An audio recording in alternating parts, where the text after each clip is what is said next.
here in the Weir's Machine booth with Corn Belt Class champion Chad Simpson. What's the trade show mean to you? You know, we're just here trying to promote all Chad's stuff for him, and you know, I got my wrap business going right now, so I'm trying to promote that a little bit and just try to get some exposure and make some contacts with sponsors. Multi-time Corn Belt Clash Series champion now. You've certainly had a good go of things lately. Racing world's been kind to you here the last few years. Yeah, it has. We've had got a great team, great guys, great sponsors that put everything together for us and put us into some great equipment. So just got to thank all them guys, and hopefully we can keep popping away. What are some of your plans for next year? More of the same? Yeah, kind of up in the air. You know, we haven't really talked about it a whole lot. My car owner and crew chief are on their way out tonight, so they said we're going to chat when we're out here and kind of decide what we're going to do and try to put something together for next year. Tell us a little bit about the race car here that we're taking a look at. It's a brand new master-built Gen X car. Just kind of got all the stuff on it and got all the Weir's Machine stuff on it and trying to get rolling. How much extra work do you have to put in? You mentioned the graphics business that you do, of course, take care of your own race car. Yep. Does this thing get any special treatment that maybe a regular race car doesn't get? Does it have every bell and whistle on it? Oh, yeah. You know, we always make sure we always put all the nice, neat stuff on it. This is actually the first big trade show that we've done, so we were pretty excited about this when Chad asked us to come out and do this with him. And, yeah, we spent a little extra time, made everything look a little better, and see what happens. Chad Simpson with us here on Racing Dirt at the IMIS trade show. We're here to talk about the Gator transmission today. This transmission that we market and sell, made for late models and A mods. Been an awful good piece. We've sold them for a couple of years now. Had great success out of them. And they're at an everyday low price of $999.99. You can find this. We're at dayraceparts.com, and you can go right on there, or you can go to the Gator website and click off and go right to our website from there. Yeah, we're all trying to do a little promoting, do a little working out here, and wheeling and dealing with all the people out here right now. What is this like for a racer to have this opportunity to mix and mingle? I know you're here in this booth right now, but also a lot of other product people and stuff here for you to look at. It's probably one of the most important places a racer needs to be at if he's going to race for a living like what I'm doing basically, or even into racing. And you don't have to race for a living, really. You need to be out here and see what's new, what's coming up, what's going out, what's working, what's breaking, what's not breaking, and you're going to find all that out right here. What here specifically in this booth has kind of piqued your interest here this morning? There's a lot of cool gadgets around. Yeah, there's a lot of things, you know, from the motors to, you know, nationwide motors, cup motors, to dirt motors, to modified motors, to late model motors, and we got some really cool carburetor kits that we're doing right now with some alignment stuff and stuff for the average racer that they can buy, let alone just the parts and stuff. We're trying to let people know that we're doing a lot of parts business, and it's not just Ford motors. There's Chevy motors, there's parts, there's even modified nose over there for dirt modified. So there's a lot of variety of things here. I know your plans are a little bit muddy right now, but can you shed any light as to what you're doing or anticipating or hopeful that you'll be doing when the season starts? Well, we're working on a late model deal right now. We've been doing some marketing stuff with some people, and I sold my modified, and I've got a motor that I'm trying to sell right now. Once we get it sold, we're going to try to move forward and get a motor, and we're going to try to get a car bought. We're not real sure. We're tossing a lot of ideas around on what kind of car we're going to get. We've got some pretty good ideas, but that's what we're doing out here right now. We're wheeling and dealing. I'm going to know a lot when I leave this place Saturday night what I'm doing. All right, thank you for taking a minute with us. Thank you. All right, Eric Turner with us here from the Ratchets booth at Indianapolis. One for our modified market, some late model, but it's our new pedal stop that you put underneath your pedal. And it's really easy to put in. It sells for about $30. And it'll really save your linkage and your carburetor from getting tore up when your driver gets real aggressive on the track. Now we also have a new product this year. I was fortunate enough to be working with the Show Me series, and there's a lot of people that has this, but there's not too many commercially available. This actually works on the a rear steer of a late model car. You put your own coupling on it, and put naturally this rod needs to be about 10 foot to hang out the back of the car, but it works good for a one-man operation. You can have one hand on the winch and the other hand hand on this tool that you can steer the car in. So if you're a single operator and go to the racetrack, you can get by yourself. We manufacture all 20 lug nuts that are on this, and they all go from street stock to late model, modified, and then we have a lot of NASCAR nuts. Now that's about 10% of our line. Some of the other products that we actually started our business, about 29 years ago. We make a lot of fuel filters in all different sizes. We make stainless, paper, 6, 8, 10, and push lock.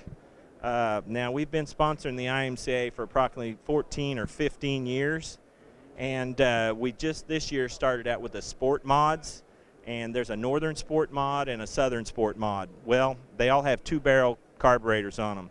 So what we came up with probably about 10 years ago, actually, for the modified asphalt, we've come up with a new single push lock fuel director. Now we have also on this director, we have a number 8 fitting or push lock. The push lock will save you about $20 on a fitting. The back of it has for a fuel gauge. You can directly screw the fuel gauge in, or you can run the fuel gauge back to the cockpit. And it's real easy to take off for them to check fuel. They just drop this sliding nut, inspect the fuel, put it in a cup, and put it right back on the carburetor.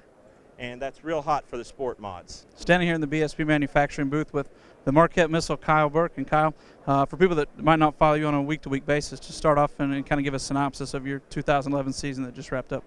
Well, it started out, we were chasing the MLRA points for the first time in our career, and really had our heart set on getting that championship. But as the year progressed, things didn't go quite as well as we thought, and with the family growing, numbers at home, and basically daddy duty called, and late in the year we decided to harvest corn and play dad, and so we missed some shows at the end of the year on the MLRA series, and still finished 4th in points, so I'm pleased with that. But we've never cut a title chase short, so we're going to have to someday finish that deal up. You ran a Schwartz car this year, and I know from time to time you guys even flew Audi Schwartz in. Your program and what you do with your customer base, are you always in an R&D mode with your race cars?